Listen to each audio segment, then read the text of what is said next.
Do you want to tell us the date?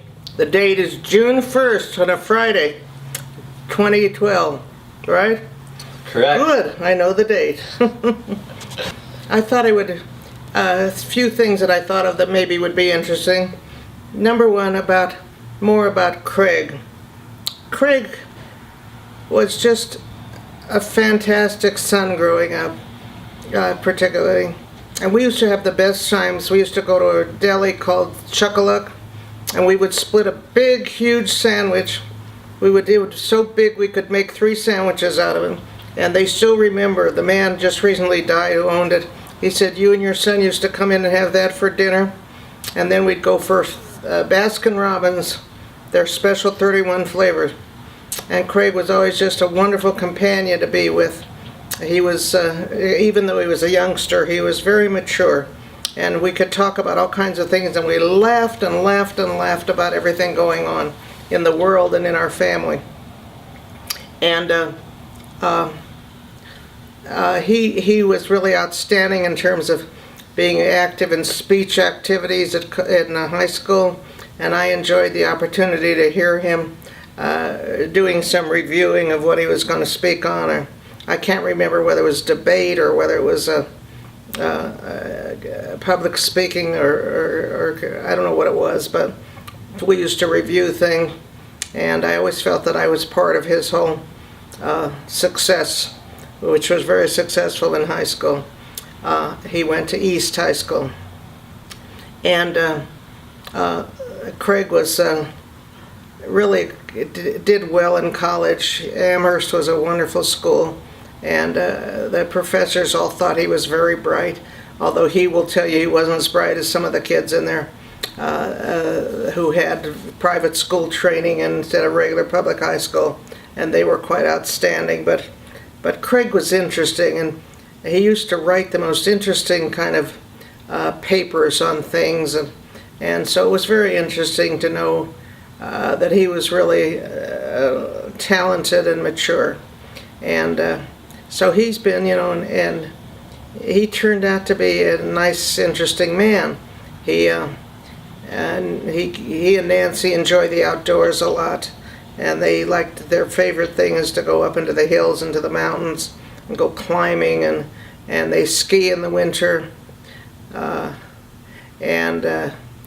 He had a terrible accident once skiing where his foot got turned around facing backwards. Are you eating lunch while you're hearing this? And it was really something. They had to turn it back and put a metal piece into the ankle, and he was down with that quite a while, but he took that very well. He's a good patient, and he's everything that he's done. He was with Outward Bound. He did a lot of things with them. He did traveling for them, and if you know the Outward Bound program, it was very interesting, and he took a lot of interest in it, and was very helpful to a lot of young people, as well as to executives who signed on for special programs. So Craig has been a success. What about Uncle Craig as a grandson? As a Grandson to Nan. To my parents? Yes.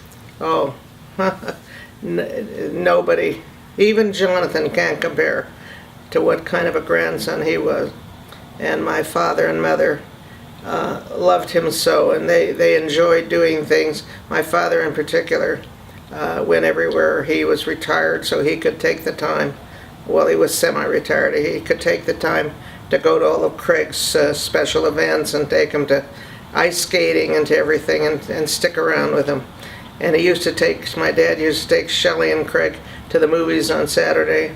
My father would fall asleep the minute they sat down and the lights went down, and the kids would watch their kind of movies, and he gave them money. They'd go to the refreshment stand, and they said they'd look over at him. He was fast asleep. And when he'd bring him home on Saturday after the afternoon out, I used to say, "Did you enjoy the movie?" He'd say, "It's the best nap I've ever had in my life. It was worth every penny." Anyway, talk a little bit with me about Jerry. About Jerry, my second husband. He was a fabulous golfer, and he loved his poker group. In fact, when we got married, I used to tell him, who comes first, me or the poker or the golf? And he'd stop and he'd say, well, you're a very close first. But he said, I'm afraid the poker club that was going for years and years, the same men played together every Monday or Tuesday night for years and years. I'm afraid when it comes to the poker group, maybe you rank somewhere first or second.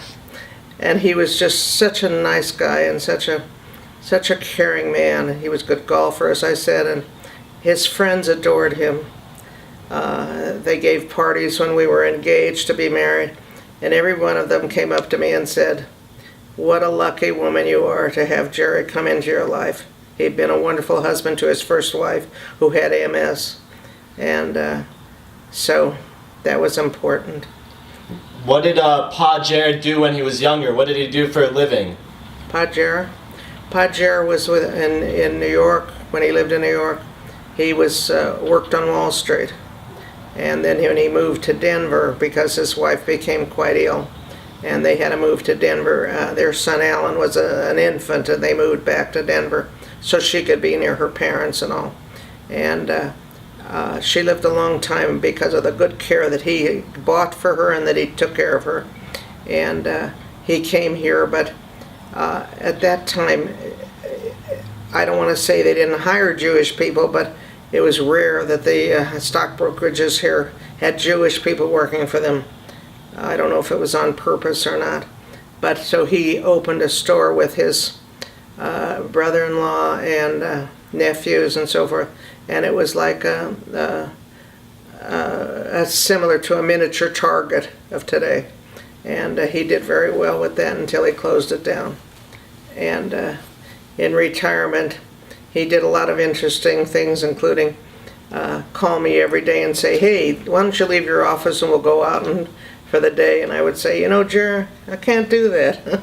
So he did one day he was talking to the big sports people, the Gart brothers, and he knew the owner. And he said, hey, how much would you charge me to come in and work in your golf department, teaching golf? And they said, oh, would you do that? So he went there for a few years, and he liked doing that. He really enjoyed that a lot, and everybody got to know him. So that was, you know, at the end of his life, more of what he did. And then he didn't do that at the very end. And anyone who knew him to this day just raves about him. You know what I didn't mention on my travels? A big trip that I took with Craig when he was just a freshman in college. We went to visit his sister, my daughter Shelley, who was in school there on an exchange program. And she was in Madrid, at the University of Madrid, and she spoke fluent Spanish, so that she took us everywhere, and everybody thought that she was a native of Spain. That's how fluent she was. And we took the train and we went, Granada and so many wonderful cities, and we visited. So we got to really see Spain in depth, and that was really very exciting. And then Craig and I went on into Europe. We went to France and to Italy together, and those were special days for the two of us. However, he missed Nancy a lot. She was back in Denver, so his shopping time and his limited budget, he was always looking for something to buy for Nancy, and so that was good. Also, I went to Canada and had a very interesting trip with some Denver people who went under the auspices of the Denver Art Museum, and we went to an exhibit, and then we did a lot of things in Toronto is where we went. And we did some theater, and we did a lot of, they have a lot of Asian there, people live there in Toronto. So it was perfect for me. Anytime there was a choice of where to go to eat, my answer was Asian food, Asian food. So those were two trips that were very important. How did you and Pa Jared meet? Oh, that was interesting. I had met Jerry with someone else who I was going with at the time, Milt, and I was divorced, and he went to make a condolence call on Jerry when he lost his wife, and I said, I'll wait in the car because I didn't know the family, And all of a sudden I said to myself in the car, oh my gosh, I have to use the facilities. And I got out of the car and I went there and I rang the bell. And Jerry came to the door. And I said, I'm waiting in the car for Milt. We're on our way somewhere. And I said, I would ask you if I might use your bathroom. And he said, of course. So that's how we really first met. And then later, I got invited to a party, and Jerry was also invited. And we spent the whole evening sitting next to each other and talking and talking. And then he called me, and we had a very nice time. We went out, we went to the theater, and went to dinner. And I really found him to be such a kind and wonderful person, and so sweet. He was a sweet man. A lot of men don't like to be called sweet, but sweet is a good word for him. In fact, on his gravestone, what I had engraved was "Good night, sweet prince," from Shakespeare. And I thought that described him perfectly. He was a prince. Can you tell us a little bit about your wedding? About who? About your wedding with Pa Jer. Well, we got married in Las Vegas at the Riviera, which was a nice hotel then. And Shelley came in from Atlanta, and Alan Metzger, Jerry's son, came with one of the many gorgeous young women, 5'11", with legs up to here. And they came in, and Pa Morris came. He was so funny. He was just so funny. And what he said to me about Jerry is, how come you didn't marry him to begin with and have kids with him? And I said, you know what, Dad? He's 13 years older than I am. So I was a young kid when he was, in the age to be dating and marrying. And he had a wife. What was he supposed to do? Pa said, don't confuse me with the details. I would have liked that. He was just fabulous to my dad. Fabulous. A friend. And he looked after him to the very last days of his life, of my dad's life. And I wanted to say something more about my mom. My mother was a legal stenographer out of high school. She didn't get to go to college. And she worked for the district attorney's office and had some nice time. And she was also an avid bridge player and a very good duplicate player. And she, in the days before her stroke, she would go to the various duplicate events, and she always came out with very high scores. So that was her very big interest. And in addition to my children, Craig and Shelley, who were she worshiped them. And in her old age, you told me that Uncle Craig took care of her a lot. Did what? After she had her stroke, you told me that Uncle Craig took care of her a lot. Oh my gosh. He was so kind and so caring. He repaid their kindness in so many ways. Shelley did as well, but Shelley also was out of town more than Craig with school and everything. And also, with her life in the South. And so Craig took over, and he took my mother and walked her, wheeled her into the restroom and told people, I'm sorry, but my grandmother needs to use the restroom, please. I have to be at the door. And he just couldn't do enough. They both, Shelley and Craig, earned a big place in heaven for how they've treated me and how they treated everybody in their life. After we stopped recording yesterday, you told me you had forgotten a couple people, famous people you had met. Do you remember who they were? I'm trying to think of who they were. Did you say Humphrey Bogart? No, Humphrey Bogart? I don't know who that is. Humphrey Bogart was one of my favorites, by the way. He reminded me of my dad a lot, in looks and in style. A lot of people that I told you about Arm & Hammer and being on the plane. Who else was I thinking of?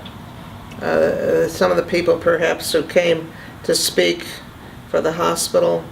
I'll see if this suddenly triggers something in my mind. Or mine. Also, Dylan, my grandson Dylan, had a very interesting with school, and then graduating and immediately getting such a fabulous position with a national company, and then he moved to another one, and now he's traveling all over the world, and he, was quite a skier too, and he probably would have been able to go on to the Olympics if he wanted to devote his life to that. But you remember, I think, Jonathan, what a fabulous skier. He was on the ski team from, was it high school or college? I don't remember. College. From college. And he went all over the world skiing. So he's quite a traveler. And besides being very good looking, my grandchildren are all good looking, and I'm very fortunate. Nobody looks like me. Anyway, he was really outstanding, and Laura has been, she was a sportsman. I mean, she was not sportswoman, and she played basketball. She was really outstanding, and to this day she loves the outdoors and she loves the mountains. Craig and his family are all real products of the Colorado mountain atmosphere, and they don't take after any of me for sure, or of my husband, first husband, but they did. They do love the outdoors, and they spend as much time as they can outdoors. Oh, I need to tell you something about you, Jonathan.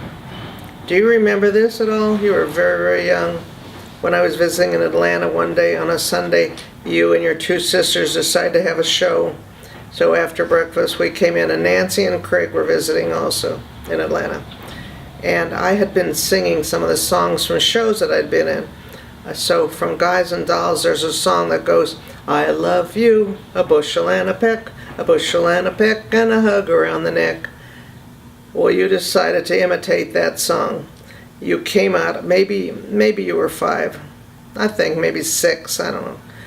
And when it was your turn, you came out, and I don't know what you had on, some made-up costume, and you got up, and you started to sing, I love you, a bushy and a peck, a bushy and a peck. We were collapsing with laughter. You didn't know what we were laughing at, but the more we did, I love you, a bushy and a peck. So we teased you for years about a bushy and a peck. The girls came out, I remember, dressed in their mom's clothes, Shelley's clothes, the high heels that they barely fit into. And they gave us a show. You kids used to put on shows. Do you remember that? And entertain us? And then Carly would cook. Carly would make some eggs, or I don't know what she was enjoying doing. It was pretty good. Came out pretty good. And it was always a very entertaining time when I came to Atlanta. Shelley always made sure that there were just hundreds of things to do, and she would set things up with her friends who were very nice to me, and to this day are very nice when I come down. So that's important to know. Who in Atlanta? Which of my mom's friends do you remember Atlanta? doing things with? Oh gosh, Ruth, and everybody and when Shelley was a youngster, everybody at that time, the popular name was Nancy. So in her bridal party, every girl was named Nancy practically. Nancy Miller, Nancy Rosenblum, Nancy Eisen, the Steele. Who else Nancy? I'm trying to think of other Nancy. There are a lot more. A lot of Nancy's, a popular name. And always her friend, as I said, Ruth was very nice to me. And her neighbor now around the corner, I forgot her. Nancy Weissman. There's another Nancy Weissman also in the age group. And all of Shelley's friends and new friends that she had, they're very, very, very nice when I come. And I will always remember the fun that I have with them. And they invited me out, or they invited me to accompany Shelley and Bruce to their house. And I spent holidays with different friends. Shelley has a world of friends, you know that. She's still talking about everybody wants to sit next to her, like she did when she was a kid. Everybody loves Shelley, and because of that, I benefit from that because they're very nice, and they all say if I decide to move to Atlanta now in my old age, that they would all take me out. And Nancy Miller likes to say, well, I'll sign up for a certain day. I'll take you on a Thursday, and this one will take you on a Friday, which will last for a short time, I'm sure. But in the meantime, they all act very nice, and they all say, come move here, you'll enjoy it. And I know I would. I don't feel quite as good in something about Atlanta. I don't know if the altitude or the weather, but I don't feel as comfortable there as I do in Denver. So I'm reluctant. Craig says go half and half. Live part-time here and part-time there. Well, that's good if you're a member of the Rockefeller family. But, that kind of expense would be pretty wild. So we'll see. We'll see what happens. Who knows what the future brings. Marianne Cook also. Oh, Marianne Cook is wonderful. She's just wonderful. She has a husband that's a rabid Republican. He drives you nuts. But Marianne is, they're both very nice to me. And Marianne is particularly a sweetheart. Let's see, is there anything else that we missed out on? I don't know. In a lifetime of 82 years, did I tell you that I was also in a show called Carnival? Did I mention that? Yes, I think you might have. And I had a cute role in that. And in that show, it's about a visiting carnival that goes through the small cities in Europe. And I was Rosalie, the magician's assistant in the carnival. That show is known for the song, "Love makes the world go round, love makes the world go round." But my big number in there was I was being betrayed by Marco the magician, and I was his girlfriend and also his assistant on the stage. And I sang a song that went, "Here's to the son of a bee, hurrah, guess what he's doing to me, hurrah." And it goes on. It's very, very funny. And I did that with Joey Favre, who had the Third Eye Theater and gave me a very good personal friend until he died very suddenly at a young age. So. Anything else? I don't know, Jonathan. What else can I tell you? I don't know. We've covered a lot. I had a surprise party given for me for my 16th birthday. And I was so disappointed because we had given all our buddies and friends Sweet 16 parties. Nobody said a word to me. And my birthday is the 23rd of December. So it always fell in Christmas vacation. So winter vacation. And so my friend across the street, Charlene Cook, invited me over. And I came there for dinner. And she was delaying me going back home. We lived directly across the street of each other on Raleigh. And so I finally said, heck, nobody remembered my birthday. I'm just going to go home, go to sleep. And we walked in my house, and in a loud voice I said, boy, some friends I have, they don't even remember me. And all of a sudden the lights flashed on. All my friends, boys and girls, 16-year-olds, filled the whole basement, and my mother had, arranged for food, and I was so embarrassed. It's a good thing I didn't say anything worse, because they all heard me, and they teased me all night. And, didn't we also throw a couple more birthday parties for you? Like your... There was a great birthday party. Was it for my 80th, I think, here at the Brio restaurant. And they invited, Shelley and Craig put it together. And they invited just some very, very close friends at the time. And everybody got up and told how we met. And it was a very diverse crowd. And that was a really outstanding evening. Had a good time, a lot of fun. Did you, when you were 12 years old, did you have a bat mitzvah? No. They didn't do that. Not in Denver, anyway. Boys had bar mitzvahs, but There was no such thing as a bat mitzvah. Uh, I guess I don't think in the whole city of the Jewish community I ever heard of a bat mitzvah until you kids came along. Mom? Shelley, that's right. Shelley had a bat mitzvah, but that was not a big deal. She and another girl had the birthdays at the same time, and so that on a Friday night they called them up to the Torah, and Rabbi Goldberger, who was our good friend, was there, and that was it. It was a very not what today is. Bat mitzvahs are like bar mitzvahs; they're big deals. Did Uncle Craig have a bar mitzvah? Craig had a bar mitzvah. And a party? Had a party, and my mother was able to go in a wheelchair because she'd already had her stroke. And some family came in from out of town, and we had a dinner dance at night at the Brown Palace Hotel. And Shelley brought along a current boyfriend. You know, they were just young kids. And he now lives here in China. Who's that? Why did you ask me that? I forgot his name. Well, at least she didn't marry him, or else we'd be living in China. I don't think so. Well, so I know I briefly asked you about this last time, but you said you guys were not that religious of a family. Did you have Shabbat dinners? Did you celebrate the holidays? My father did not enjoy coming to a dinner table. He couldn't hear, and so, you know, he wears hearing aids, but his great pleasure, because radio was so important, is he loved listening to Fred Allen and Bob Hope and all the people who were on the radio. His great love, it was if we gave him dinner and he would sit and use what they call a TV table, and he would be able to listen to the radio on another set that he plugged into his hearing aid. And he loved doing that, and my mother and I would have dinner together, and then we'd all sit together in the living room for the rest of the evening. And so my mother really never cooked to a great extent for company, just family. And she worked too. It's very hard for her to come home and, you know, and give parties and all. So she was not known for entertaining once in a great while.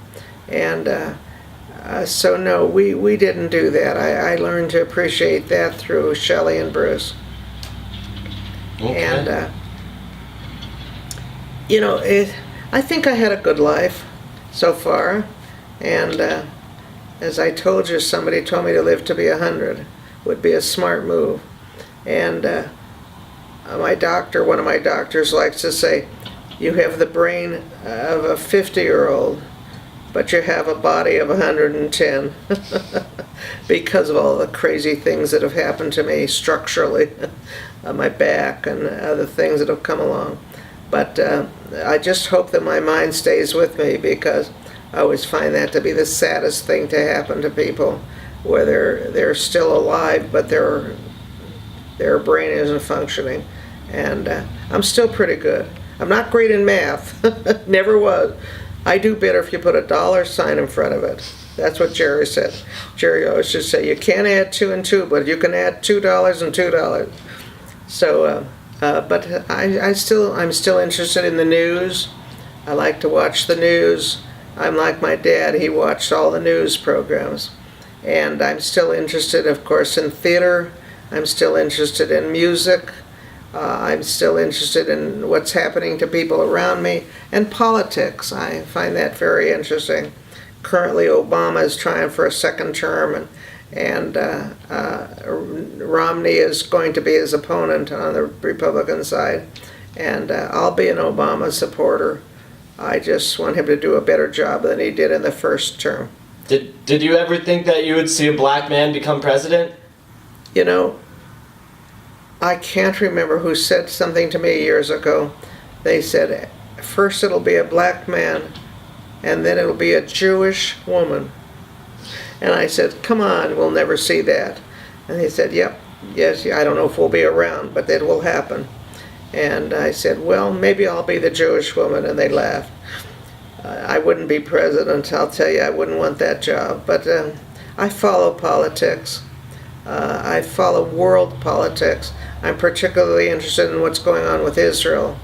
And because I have so much family there from the Friedman side, I have a lot of concern about what will happen, and I just hope that somehow peace can be achieved between all the factions there.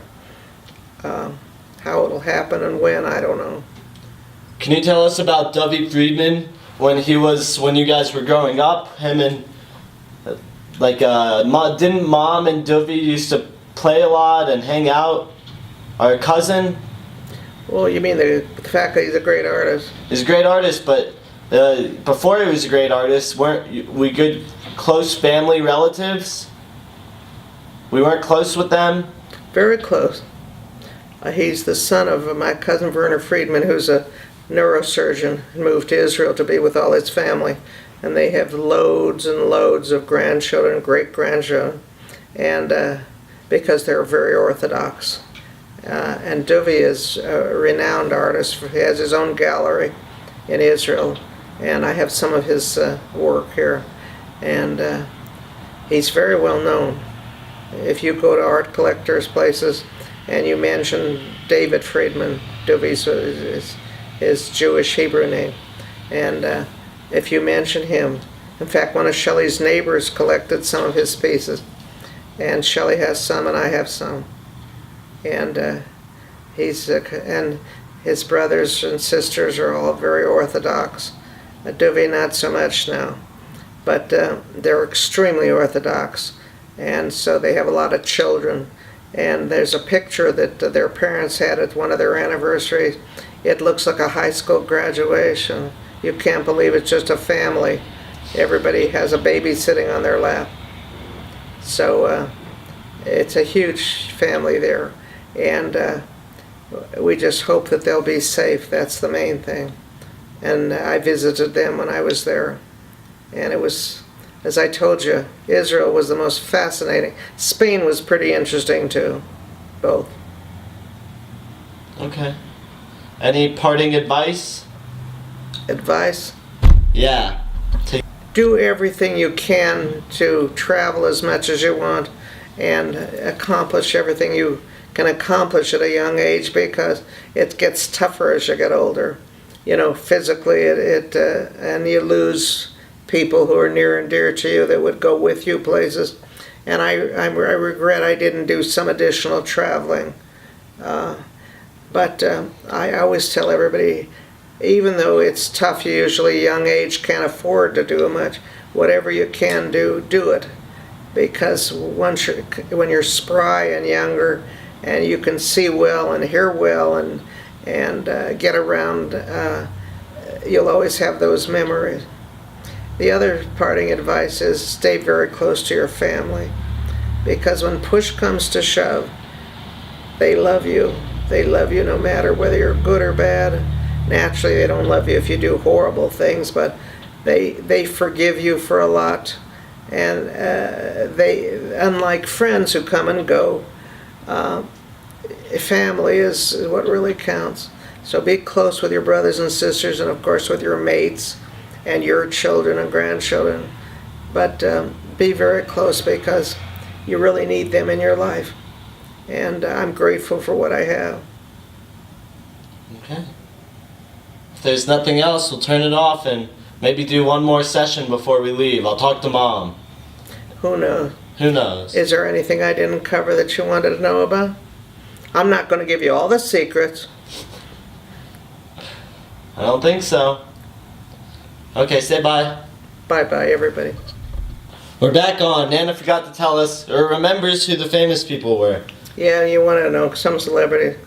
I had a wonderful time with Harry Belafonte. We brought him in and for a fundraiser, and it was just an outstanding success. And he was adorable to be with. It turns out that he was a very close friend of my friend Joey Favre and his wife June. They had traveled with him. They had been a part of his group on his travels and his show business career. And so he looked them up, and of course they brought me into with the restaurant they had at the time, and I had dinner with him with just a very intimate group of people, and he was adorable. He's such an interesting guy anyway. he's still very active, and right now he's no youngster anymore. And he invited me to come with my husband Jerry to Las Vegas, where he was appearing after our show. We came down there, and we were his guests in the showroom, and he mentioned us during his show. He said, "I have some dear friends here from Denver, Colorado," and Jerry got such a kick out of it. We went into his dressing room. Oh my goodness! You had to see a dressing room in Las Vegas to really know what a dressing room could look like, and he was just adorable, and so that was a real fun time. And he invited me when I was in New York to come to his office. He had an office that he ran some other celebrities through it. And so I went up there next to the Russian tea room. So my experience with Harry was wonderful. And I'm sure if I looked him up and saw him again somewhere, because of his closeness with my friends, the Favres, he would again be gracious. The other person that was really interesting, and Jerry particularly got a kick out of meeting him, we brought Mayor Koch in from New York to speak at our fundraising luncheon, and we picked him up at the airport, and Jerry had such a good time talking about New York. They both were natives, and so that was a really fun time. We spent the whole day with him. In the evening we took him back to the airport afterward, and he got a kick out of Jerry because turns out on Wall Street they knew some of the same people. So that was a very fun experience. So those are two that I think maybe you were talking about. So we're back here one last time. What's the date today? Today is Sunday, June 3rd, 2012. Whoopee! So you wanted to talk a little more about my sisters and myself? Yeah. You were an important part of my life. You know, I have to say I was very privileged to be at all three high school graduation for my three grandchildren, even though you lived in Atlanta. Some nerve to live away from your grandmother. Anyway, you from Weber and the girls from Pace, which is a very interesting, high-profile, tough school, huh? Tough. Anyway, Melanie, of course, graduated high up in her class. I don't know the number ranking, but she was very high up, and was listed in the program as a top person. I don't remember how they had them. Did she get some sort of an award or something? I don't remember that. I believe so. But I do remember seeing her come down the aisle with her cap and gown, and I just felt like bursting into tears because, it just doesn't seem that many years ago that the little twins were born. You were one of them. There's two, And then I also got to see you from Weber School, and I don't remember a lot about that. I don't think it was an outstanding sort of graduation. No, it wasn't. But I remember that I could be there, and that was good. And I remember after each of those we went out for nice dinners, and Mom had people come along, little parties. And then Carly, of course, also from Pace. And Carly had written something, and one of the professors one of the teachers was very impressed with that, and she had Carly read it at the graduation. Here's little Carly standing there reading away and looking glamorous and everything. Again, I was just teary. I couldn't believe it. I saw Carly minutes after she was born, not days, minutes. And here she was standing there being a wonderful grown-up with honors. And they both are very active in different civic things, and both of them devoting a lot of time, even now especially, to public service and things of that kind. And Carly's in a leadership kind of thing at the Elon University, where she goes to school, and Melanie at Bowdoin. And Melanie, by the way, was on the rowing team. I don't know if you'd call her on the team, but she called out, "Row, row!" And all the guys who were on the team were like 6'5", 6'2". And here's little Carly. They took pictures with her. They could put her under their arm and carry her. And she was their little mascot, I guess. And so that always was an exciting. I never saw it, but the more I'd hear about it, I would get hysterical. and and then Jonathan, gosh, Jonathan, you were in the paper a lot. I remember seeing pictures of you in the paper. Something with the environmental things that you were interested in, and you and your friend, the tall, skinny guy, what's his name? Julian. Did a lot of things. I think you're still close, aren't you? And we always decided that you were going to either be a chef because you like to cook, and or you were going to be in environmental work. Little did we know you were going to be a world famous photographer. And Melanie, of course, going to be a world famous medical person. She doesn't know what kind of medicine she wants to go in for, whether it's public health or going into just being an MD. I know she says she does not want to be a doctor that just sees patients. She wants to be in another phase. And Carly always said to me she was going to be the next, what's her name, the big journalist on TV, Barbara Walters. And I said, Carly, you think Barbara Walters started out as a world famous journalist? You start at the bottom, you go work in some little rinky-dink little newspaper or radio station somewhere, and then you work your way up and everything. She said, nah, I'm not going to bother with all that. I'll just walk in and they'll be wowed by me and I'll be the next Barbara Walters. Or Katie Couric, I guess, is another one. Jane Pauley. I kind of believe that Carly will do that. I think we're going to hear from Carly. And Melanie for sure. Melanie was always studying. I can remember watching this child taking books along when we'd go out to dinner and always working on her schoolwork. And it was very important for her to do well in school, and she did. So what 3 outstanding kids I have there. And that's a big thrill for me, along with Craig's kids. And I don't know what else to tell you, John. Do you remember all the bar and bat mitzvahs? Oh yeah, Mom put on quite events. You and Melanie, of course, had a twinner. They called the B'nai Mitzvah, and you both were up on the bima, and you were so cute up there. Everybody you couldn't look less like twins. You don't resemble each other. You wouldn't even know your brother and sister, to be honest with you. But I was very proud of you up there. You both did your part so well and read from the Torah so well, and I was very thrilled. I was there for that too, and then for Carly, and also a party afterwards. It was a lot of fun, and you had all the kids come. And everybody danced. I can remember Mom and Dad dancing wildly. Mom gets wild when she dances. She's true. Like, what's her name? She's better dancer than the lady on Seinfeld who danced so Elaine? crazy. But they like to dance. Mom likes to dance. Mom likes to have a good time. And she's got a spirit. And I think you kids have picked that up from her. I do. I think and so. as well from your dad, who's a more gentle guy. But you've picked all that up, and that's good. Good.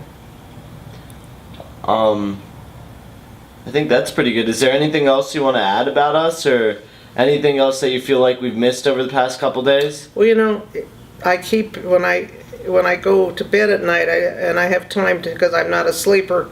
I like to reminisce about the day, and then I start reminiscing about the years, and I keep thinking, why didn't I say something about this? Why didn't I say something about that? You can't include everything. You just can't. You can talk about outstanding things that suddenly pop into your memory. But, my childhood was probably uneventful except for the loss of my little brother and my parents being so ill afterwards. But, I didn't live through floods and fires and disasters at all. So you'd call it, I guess, just a normal little Jewish girl raised up. But at North High School, I did well. North was a wonderful experience for me. I think I talked about that. I talked about Lake Junior High School. I won the speech contest there. Did I ever tell you that? Oh, you know what I didn't tell you? Oh boy, talk about a big shot. When I was like probably 10, 12 years old, I was on a spelling bee on the radio in Denver, and I won first prize. I got a Gruen wristwatch, and that was really something, winning a wristwatch in those days. And I can't remember the words that I spelled, but I know they were difficult words. And the man who ran the whole thing said afterwards, he walked over, he says, "Boy, you're a good speller." He says, "I thought we were going to really trip you up," because the other contestants were going down on all the words, and I was good.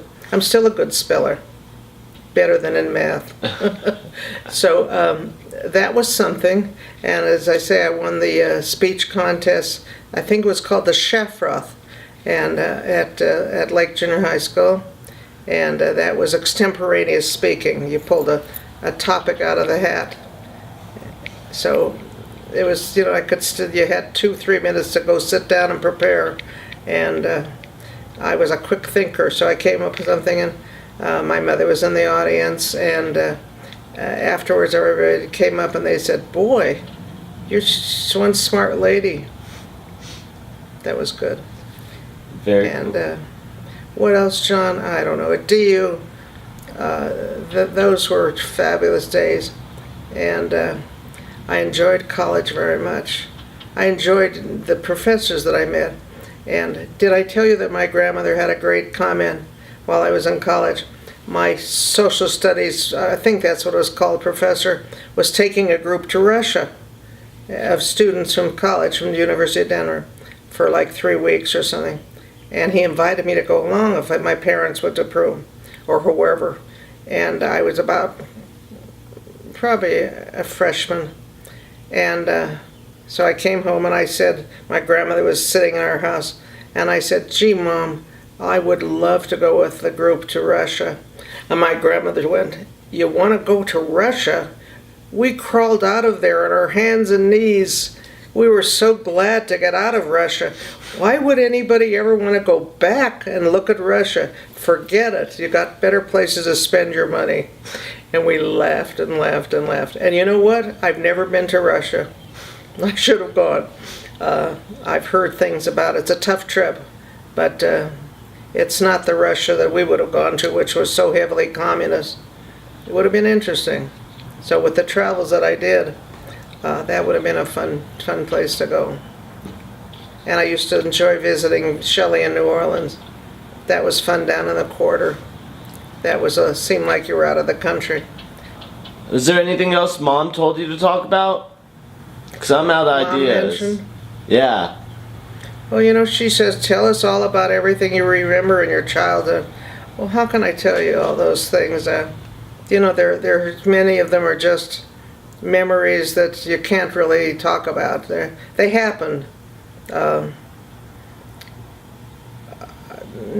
I never thought I would be this old. I remember when a friend of mine, we were babysitting her sister, and her parents were going out dancing, and it was their 25th wedding anniversary. And we all looked at each other and said, "God, at that age they still dance? They're still able to dance?" We thought that was so old. I don't know how old they were, but not very old. And by today's standards of how long people are living. But in those days, God, we thought that 40 was really old and 45 was old, and now that seems like a kid to me because I'm 82. Well, there's not anything else I'd like to add. Last time we got you to say a closing comment. Do you want to say one more closing comment? A closing comment? Well, I gave you all that philosophy and all those rules to live by. You wonder how many rules your kids really follow.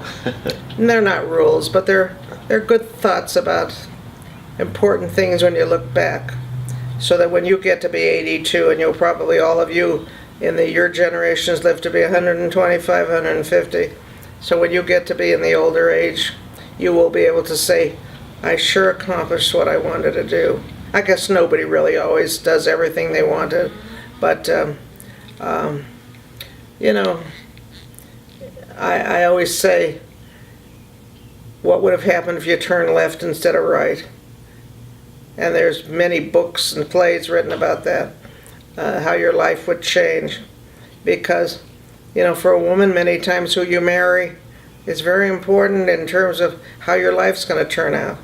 Because very often in my generation, that dictated what city you lived in, what business you or your mate were in, how many children you had. Marriage made a big difference. So you had to be very selective. I suppose it's not that way anymore. Things change, people move. It's a mobile society. But make the best choices with what the skills you have at the time. Make the best choices and think twice before you do anything, because turning left rather than right will make a big difference, or turning right rather than left. So always pick the best, and you only deserve the best. You young people deserve the very best because you're giving the best to your family and to society too. You're all going to grow up now to be big, important people. Don't run for president. It's not worth it. Okay. Anything else before it shuts off? I don't think so, John. Okay. That should do it. Thanks, Dan.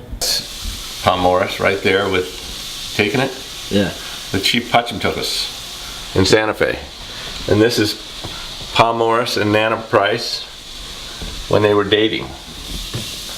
And this is Nana Price's dad. Chief's name.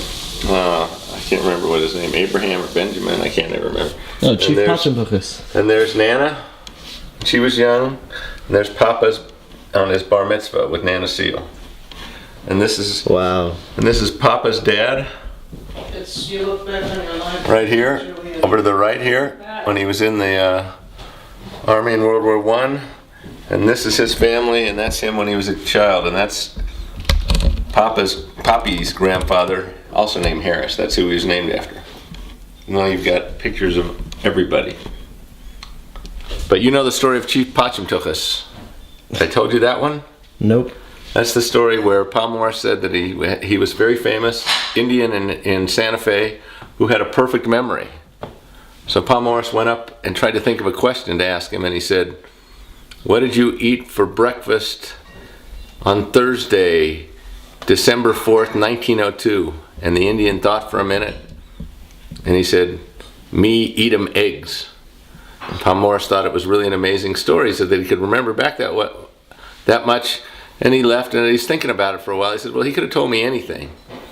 He said, "So, if I guess it wasn't that remarkable." So in a couple more years, I don't know, 4 or 5 more years, he went back to Santa Fe, and he saw the same Indian chief sitting there, and he went up to him, and in typical American fashion, he said to the Indian, "How?" And Chief Pachimtuckus said, "Scrambled." The most famous fishing story that he always used to tell me was that he and a bunch of guys went to Wyoming fishing from Denver. They drove out of here one day, and they decided not to get fishing licenses. Don't ask me why, but they like, to hell with it. We're just going to go to some land up there. Who's going to stop us? And they went on, I think, either the Green, whatever flows through Saratoga.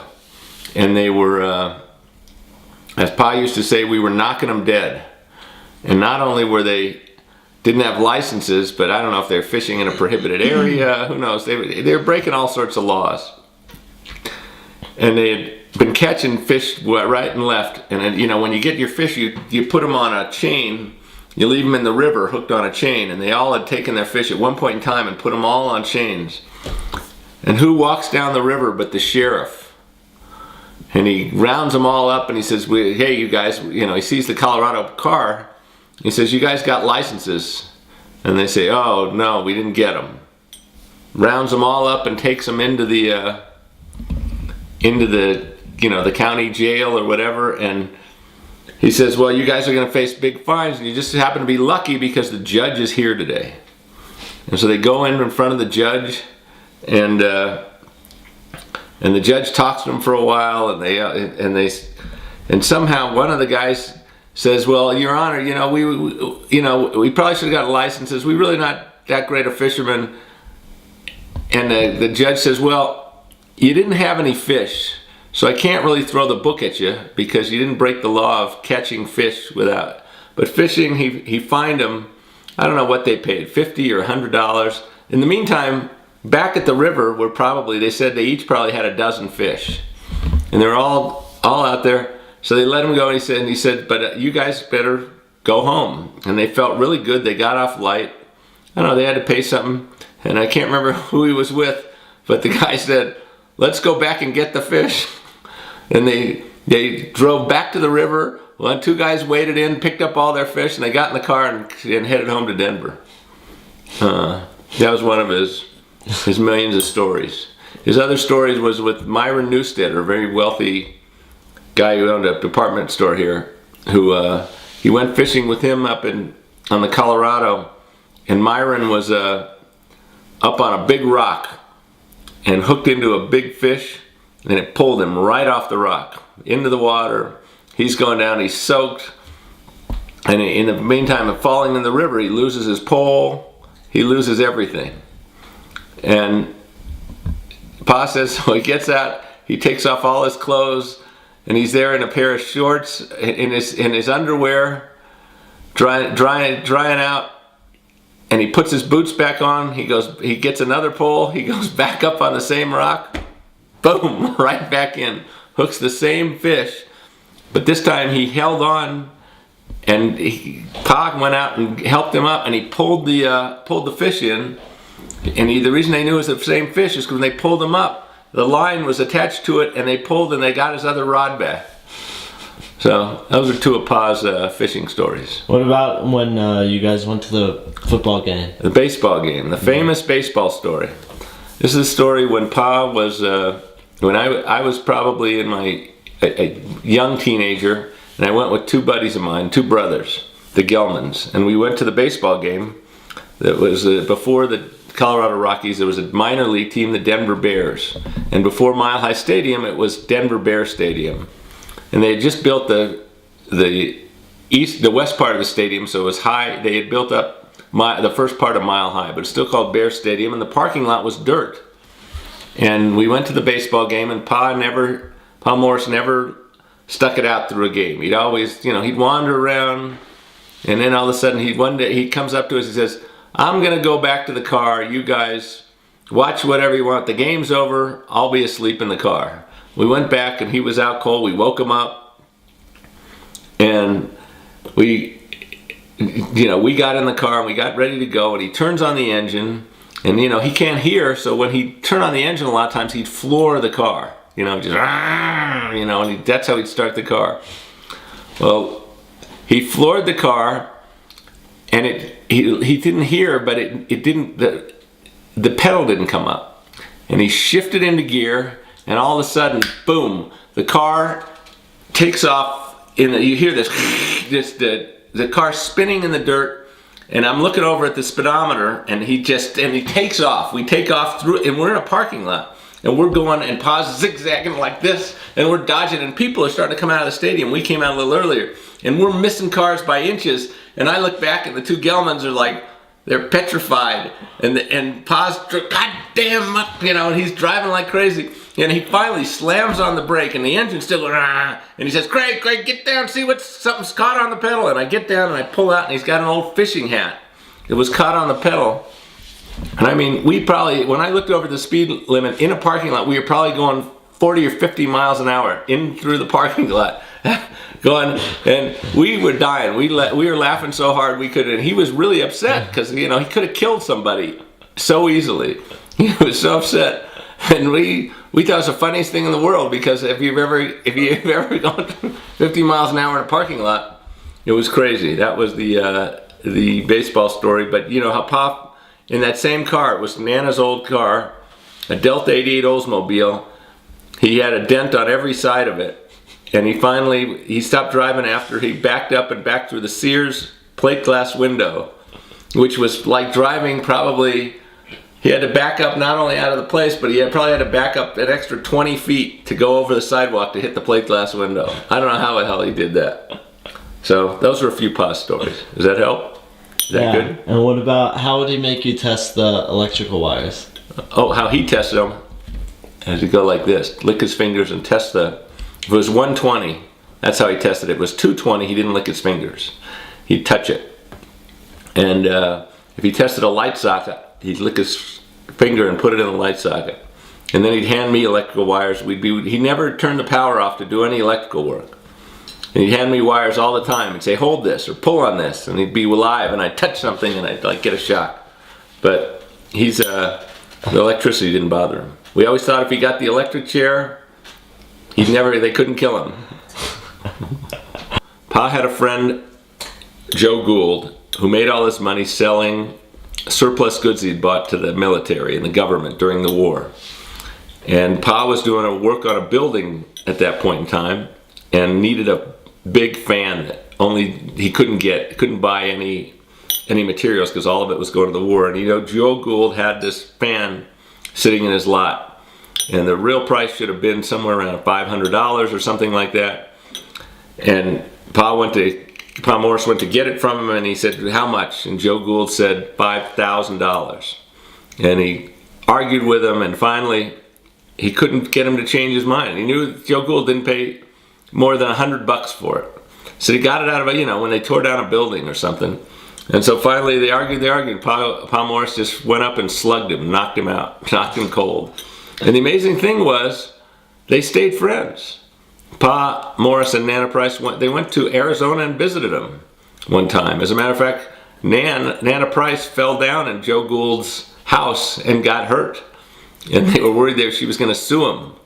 But I can't remember whatever happened to it. But yeah, they were never friendly, but they were, they stayed friends even after that. So yeah, it was a different time. Yeah, Nancy was with me. We both showed up. No. Yeah, both of us were there.